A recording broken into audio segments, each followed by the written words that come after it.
সাংসদ লিটনকে হত্যা করেছে ভাড়াটে খুনি, অভিযোগ ভাইয়ের। সাম্প্রদায়িক শক্তির কাজ বলছে আওয়ামী লীগ। জিএসপির পিছু না ছুটে নতুন বাজার খোঁজার তাগিদ প্রধানমন্ত্রীর। চামড়াজাত পণ্যকে বর্ষপণ্য ঘোষণা। ক্ষমতা চিরস্থায়ী করার জন্য একের পর এক আইন করছে সরকার, অভিযোগ খালেদা জিয়ার।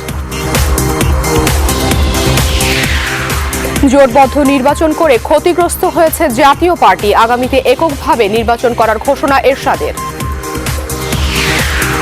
এবং বছরের প্রথম দিনে নতুন বই পেয়ে উৎসবে মেতেছে শিক্ষার্থীরা, সরকারের সাফল্য বলছে অনেকে।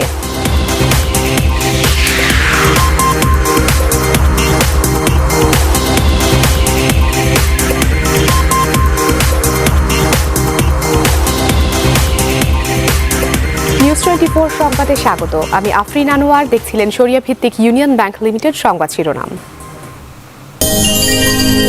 ইলপাল্লার দিন শেষ, মেগা ডিজিটাল স্কেলে বাংলাদেশ।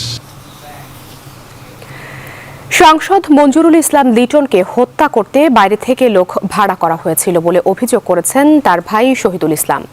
আগেই সরিয়ে দেওয়া হয়েছিল লিটনের নিয়মিত